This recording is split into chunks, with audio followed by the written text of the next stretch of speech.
вториот дел од ова издание на Македонија наутро го отвораме со рубриката Мое здравје. Именно месец октомври е посветен на борба против ракот на дојката. Ракот на дојката е најчесто малигно заболување кај жените и токму превенцијата и раното откривање е клучно, односно многу важно за успешно лекување. На оваа тема, односно за болести на дојка, превенција и лекување, разговараме со мојот гостин, доктор Митко Караѓозов, тораковаскуларен хирург. Добро утро и добро дојдовте. Добро утро на вас и на гледачите на македонската телевизија. Споменав на самиот почеток дека ракот на дојката е најчесто малигно заболување кај жените и токму затоа раното откривање, превенцијата пред се, меѓутоа и навремениот третман дава добри резултати во лекување на ова заболување. Што бели статистиката и вашето искуство? 43 години сум во овој занет и имам сериозно искуство на територија на Република Македонија и можам да зборувам доста на оваа тема. Прво да ги разграничиме нештата. Еден ентитет е бенигната туморска патологија, другиот ентитет е карциномската болест на дојка. Значи, дојката е во директна корелација со хормоните од јајниците. Значи, хормоните од јајниците директно влијаат на жлезденото ткиво на дојките и тоа е нешто кое што прави да има постојани промени во структурата во градбата на дојките. Значи, секој психички стрес, секој физички стрес, бременост, храна, лекови, се ова во кое што живееме, прави да има постојани варијации на хормоните од јајниците во крвта, тоа прави постојани варијации на градбата на жлезденото ткиво на дојките. Доволен еден стрес да ги поремети хормоните од јајниците, тоа ќе ги тие пореметени хормони ќе го пореметат жлезденото ткиво на дојките, хормоните ќе се смират, стресот ќе помине, хормоните ќе се смират, но последиците на дојките остануваат. Така да жената во текот на низиниот живот има постојани промени во структурата во градбата на жлезденото ткиво и тоа не е симетрична работа. Значи, тоа е хормоните делуваат на целото жлездено ткиво, ама промените се парцијални во дел на едната или на другата дојка. Тоа прави да тие промени во структурата во градбата се основа за стварање на тумори. Секако треба да имате потенцијал и некаков таргет кој што тој потенцијал ќе го извади на површина. Најбитно е само прегледување и компетентно прегледување кај пациентките кои ќе приметат промени.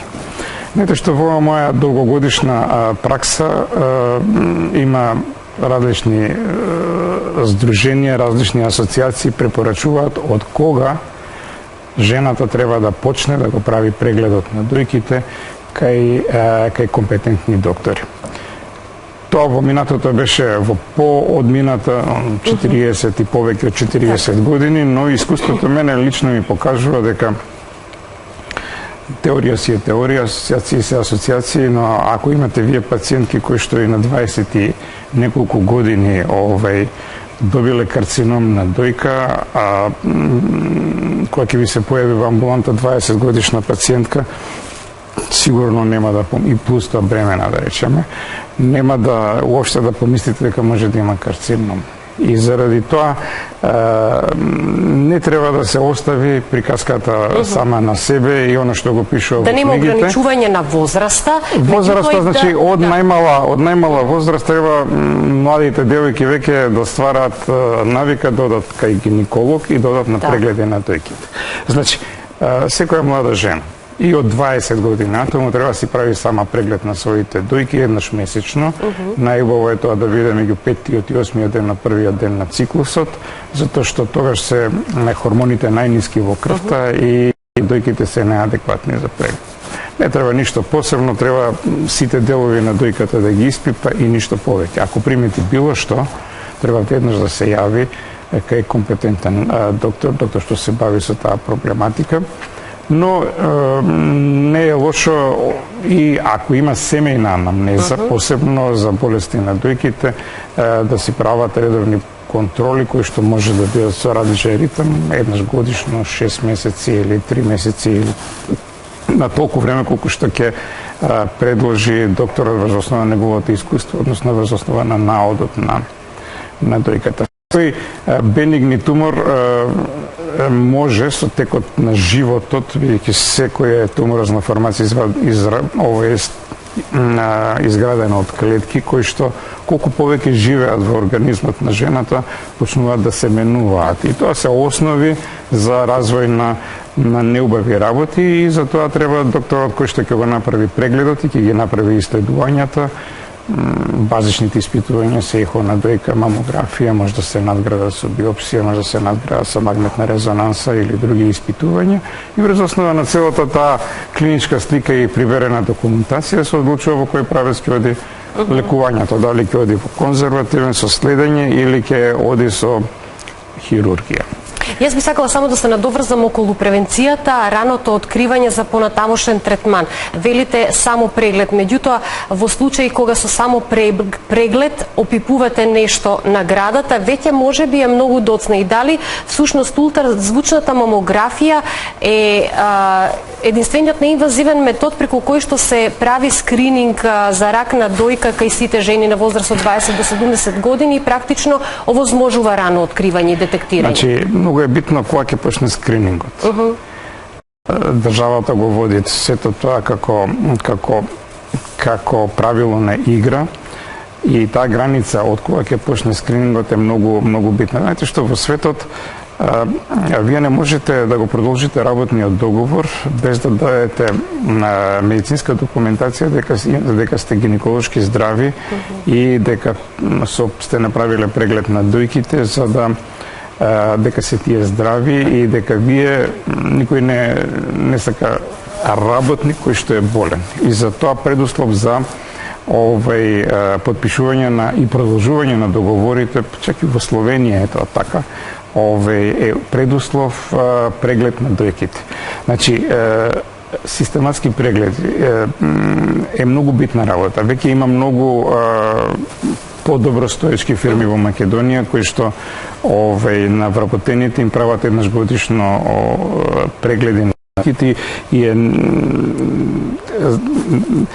изненадувачки колку многу се откриваат нешта како болест во дојката на македонската жена и тоа во најразлична возраст. Да. Така да секоја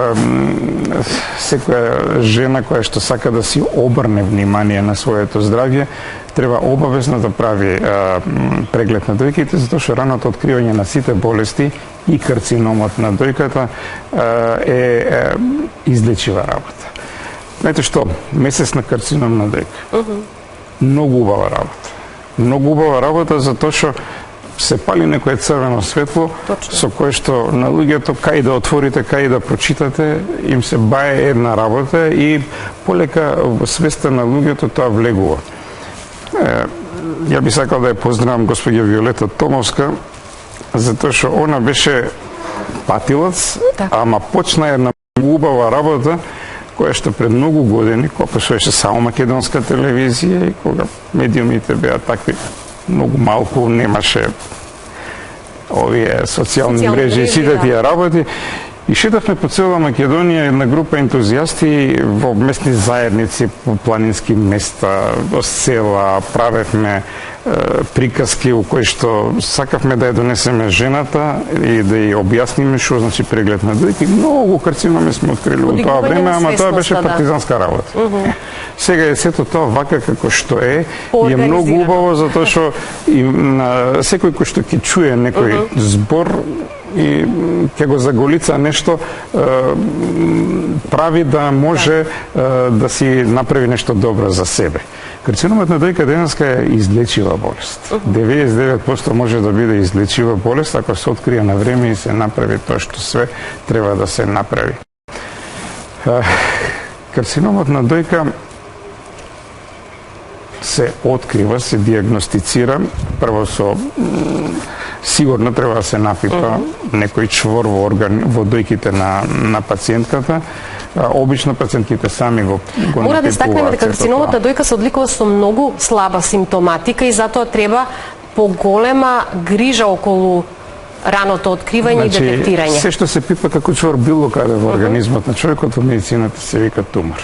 Секој тумор кој што ќе го напипа пациентката сама или при редовен преглед, затоа што денеска со современата технологија која што имаме, која поседуваме за диагностицирање на промените во дојката, открива и промени од 3-4-5 мм, промени кои што не може да се напипаат. И затоа редовниот преглед, ама ја цело време нагласувам една работа од компетентни доктори, значи не од доктор, него компетентен доктор кој што се бави со проблематика и болести на дојката, затоа што тој располага со искуство, знаење и технологија. Може да се откријат тие промени и да се диагностицираат. Диагностичките процедури се едноставни. Значи ехото, мамографијата, мајсторија е да боцнете и да направите биопсија на туморот 3-4-5 мм, но тоа е секојдневие на тие кои што се бават со таа проблематика денеска и имаме исклучително искусни доктори кои што стварно го работат тоа. Сето тоа прави да после биопсијата, ако се потврди дека се работи за карциномска болест, тогаш почнува лекувањето. Знаете што, страшно е да отидете на еден обичен преглед насмејан, кога одите си го земете резултатот, пишува таму карцином цијамами.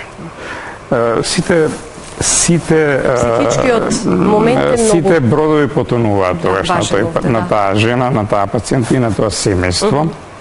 Ама не е така. Карциномот на дојката, посебно ако се открие на време и го помине патот на лекувањето пациентката, е 99% излечива болест. И тоа е нешто кое што треба да го преживеете и тоа е за мене еден лош сон, кој што еден ден кој ќе се разбудите, ама тој еден ден е 5 години од почнување на лекувањето. Немаме волшебноста, сега е 27 година, ако денеска ви е диагностициран карциномот и вие сте излечени. Значи треба 5 години ден за ден да поминуваат. Лекување, да. Лекувањето започнува ако се открие на време, секогаш со хирургија. Денеска постојат. Знаете што, јас сум 43 години хирургијата. Хирургијата не е многу мрдната, она што било пред 40 години, она што е денеска. Хируршките техники се помалку или повеќе исти, постојат минимално инвазивни хируршки интервенции, постојат и поголеми хируршки интервенции, радикална мастектомија, останување на целата дојка со жлезите под мишка, бидејќи карциномот на дојка прво се шири сам во себе во една чаура, потоа се шири во околината во дојката, потоа преоѓа во жлезите под мишка. Тука има 3 спрата, прво долниот, па средниот, па горниот спрат на жлезди под мишка. Независно од тоа каков тип на операција ќе се направи. Значи голем напредок во медицината има во диагностичките процедури. Тие се денеска софистицирани и со добри квалитетни доктори. Ја доаѓам од клиничка болница Аџи Систина, имаме тоа се што треба, технологија и навистина одлични доктори кои што се бават со диагностика на дојка. Хирургијата е, сакам да сум нескромен, него реален, еден занечиски дел. Сега, после тоа доаѓа, она што ќе се извади, се праќа на патохистолошка анализа. Тука е отиде на медицината многу, значи тие патохистолошки анализи даваат бројни детали за карциномот и од тие сите бројни детали кои што го даваат името и презимето на болеста и структурата на карциномот, понатаму онкологијата станува се помоќни и тука има многу чекори напред во посоперативниот третман на дојката. Така да тоа е еден комплетен начин на добра диагностика, добра хирургија, добра постоперативна патохистолошка диагностика и добар онколошки третман е гаранција за живење до 101 година и пациентите со рано откриен карцином на дојка си умираат од она кој што ми од Господ пишано, не умираат од карциномот на дојка. Карциномот на дојка е една навистина болест која што бара и психолошки припреми и бара силна жена. Силна жена не постои, но постои како што има доктор кој што ја лекува дојката, треба да ја лекува и душата. И да ја помогне на секоја жена со карциномска болест, што поедноставно она лично и низината околина, затоа што денеска не е проблем да се живее, проблемот е да се живее квалитетно со мирен сон. Сонот не се купува со пари. Може само со разговор, со убедување и со докажување дека навистина вие сте здрави и дека ќе живеете и ги умрете тоа што ви пишува на болестот која што е боледувате. Значи, дојката е една многу убава тема за разговор, една многу убава материја за работа, еден многу битен орган за секоја жена и затоа жената треба да си посветува сериозно внимание на своите дојки. Од најмалата возраст да го почне тоа како навик. Од она што е навика го терате целиот живот. И тоа е една навика за која што треба медицината да ви помогне понатаму во покрај само прегледот со редовни прегледи за евентуално било каква промена во дојката на време да биде диагностицирана, чак и непиплива промена, тоа е многу побитно, непипливата промена, затоа што тоа е 100% гаранција дека ќе бидете излечени, односно медицината нема ништо 100% или 99% гаранција дека ќе бидете излечени и многу е битно компетентно лекување. Денеска, знаете што, пластичната хирургија, реконструктивната хирургија прави навистина чуда и после карциномската болест, оној дел кој што во почетокот, знаете што, дај да преживеам, дај да завршиме работата, ама после тоа кога се сообземе жената, ќе се погледне пред огледало, сигурно е многу битно да изгледа и убаво, сама да биде задоволна од себе и тогаш почнува она другата фаза која што конструкција на дојката. Денеска тоа не е ништо сериозно, не е ништо сериозно поправливо со нивото на медицината која што имаме и кај нас во Македонија. Ќе го заокружиме разговорот со тоа што дека дадовте одлични информации од вашето повеќе од 40 годишно искуство во лекување третманот на ракот на дојката, дека ракот на дојката не е неизлечива болест. За дефинитивно излекување на пациентката и вие кажавте дека може да се зборува по изминување на 5 години од првичното поставување на диагнозата и секако ако одиме со бројки, доколку болеста се открие во првиот стадиум, рековме раното откривање е најважно, процентот на преживеаност кај пациентите е 70 до 80%, доколку се случи во вториот стадиум, тогаш процентот изнесува 50 до 70%, а веќе она најлошата во четвртиот и третиот стадиум 20 до 30%, па и помалку. Уште еднаш на крајот од разговорот ќе истакнеме редовната контрола и редовните ултразвучни прегледи значително ја намалуваат смртноста кај ракот на дојката. Да заокружиме. Значи се што кажавте е добро и така е, раното откривање е најбитната приказка, но знаете што? Ова што е денешната емисија, тоа е најбитното. Така. Зборење, за да влезе, да допре до луѓето. Многу е битна и власта, Министерството за здравство, ама они си гледаат политиката. Значи, треба да допира до секоја жена гласот на медицината за редовни, за обрнување на квалитетот на животот, а квалитетот на животот оди ако сте здрави. А за да бидете здрави, треба се што е болест да биде на време откриена. Дојката, гениталните органи, дебелото црево, се карциноми кои што се многу чести, карциноми кои што со памет во глава од кои не се умира. Ама паметот у глава сте вие, медиумите, кои што треба да му помогнете да го испровоцирате обичниот човек да се замисли и да каже, па ја имам вакви проблеми, дај да видам да се направи нешто.